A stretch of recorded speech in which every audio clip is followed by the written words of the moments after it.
بسم اللہ الرحمن الرحیم۔ السلام علیکم۔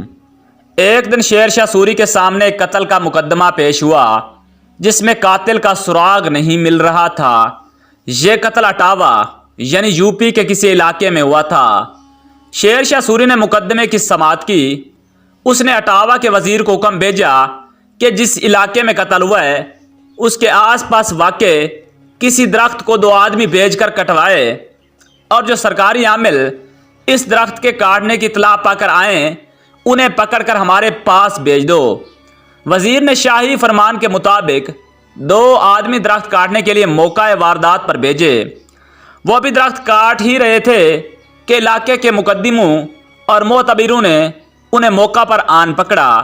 سادہ کپڑوں میں ملبوس اشخاص نے درخت کاٹنا چھوڑ دیا اور ان معتبروں کو پیش کیا گیا۔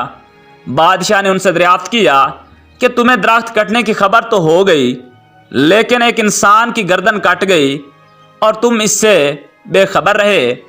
میں اسے تسلیم کرنے کے لیے تیار نہیں۔ 3 دن کے اندر اندر قاتل کو پیش کرو ورنہ سزا میں تم قتل کر دیے جاؤ گے۔